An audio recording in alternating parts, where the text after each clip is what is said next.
Nathan here with Renegade Solutions Company. I just want to talk some more about these heater boxes on these Nissan Rogues. It's the 2014 to 2020, and then all the Nissan Rogue Sports, they have a heater box that fails. It's very expensive to fix. I've heard quotes higher than $3,000 at dealers to get that job done. So I want to talk a little bit more about why it fails, a little bit more about the plastic. If you want to learn more about the product, I've got a product that permanently fixes it. I've got another video on that, and there's other videos where I explain the product a little more. RenegadeSolutionsCompany.com. There's my email, other contact. Today I want to talk about the plastic and really what's going on with it and why these fail. So this is a door out of a heater box, out of a Nissan Rogue.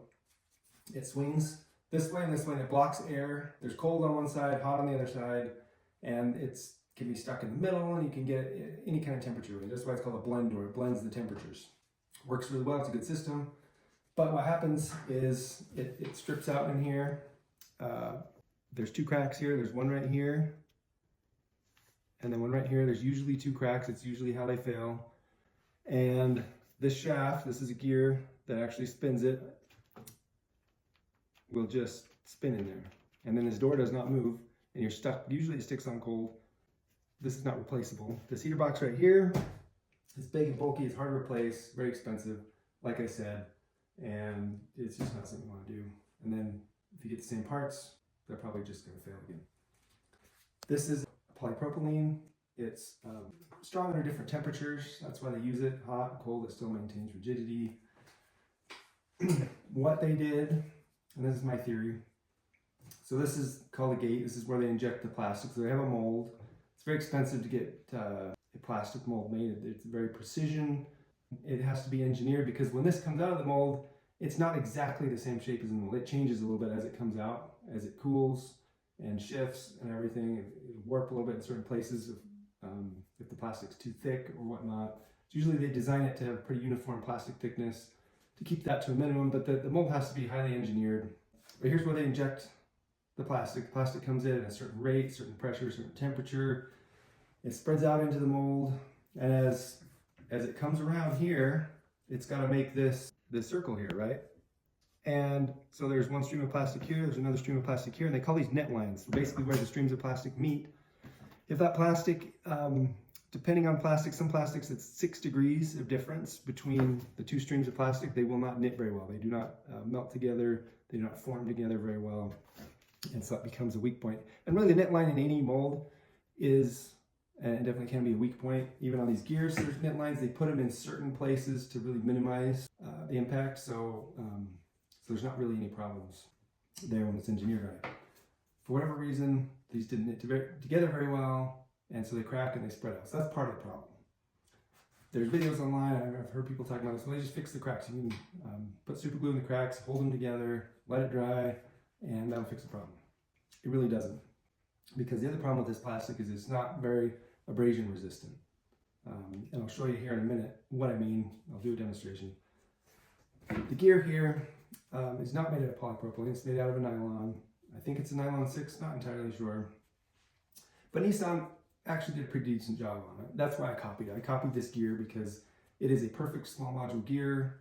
It's a 0.6 module. It matches up perfectly. The pressure angle and everything is right. It's very strong. These don't fail. There's never any wear on these. And that's why I copied it, because they're really good. I used a high quality nylon 6.6 called Vidyne 21. Works really well. Very, very strong. Very, very wear resistant on my product. Right here I have, this is a different door out of the same heater box, same material as the blend door. This is just a flap for one of the modes, like defrost or something. And if you just, I'll demonstrate what happens. I'm going to put this gear in a drill, and I'll show you what we can do. We can just basically drill through this, and it just eats away, it wears away, and that's what happens. And that's the problem that we have to fight, is the abrasion. So watch this.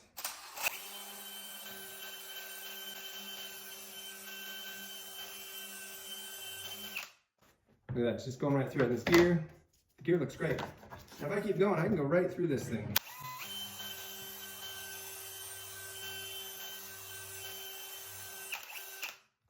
Just like that, puts a hole right through it. And the gear,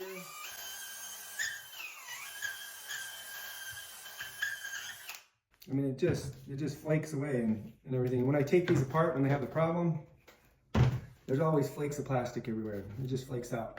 I didn't know that at first. When I started to develop this product, I had a customer, and it was his daughter's car. She didn't have the money. It was 2000 something, whatever it was, dollars, to replace a heater box here where I'm at, and she didn't have the money. So I came up with this. This is my first design. I took one gear and cut the shaft off, this little 8mm shaft. Cut it off.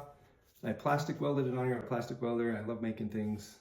And I shaved it down to fit into here like that. And I thought, I've done it. I've created something. And I thought, I want to help more people like this. Then my mom's car failed, so I did the same thing. I actually had gotten this design. So I have the files to get a mold to make this that I paid for, to get those done. I was looking into molds. And then my customer, his daughter lives out of town. Well, she showed up, and I said, hey, I want to just check that car out, make sure everything's fine. I like to just double check things. So I pulled it apart, and guess what? There was bits of plastic coming out of that thing, and it was loose and wobbly, and it was just eating right through it. I ended up figuring out a extra lower torque motor. So these motors don't put out a lot of torque. This is the motor. This is the gear with the shaft sticking out. They don't put out a lot of torque. It's like 10 inch-pounds of torque. It's not very much. I put one in at about half that, about 5 inch-pounds, which is nothing, so she could get through the winter. And I had to come up with something else because I'm not going to sell something that doesn't work. Even if it worked for a year, that's not enough. That's when I realized it's the abrasion on these that's the problem. So I had to scrap that idea, and anyway, I'll get into it in another video, kind of how I figured everything out, how we got to where we are today. My product now is a permanent solution, but anything that kind of rubs on these, just fits in there without any sort of permanent bond, is really just not going to work. So anyhow, I hope that answers some questions. It's been kind of a fun learning journey for me to go through all this and figure all this out, and I hope that helps. And any questions, if you want to learn more about the products, renegadesolutionscompany.com. Have a great day.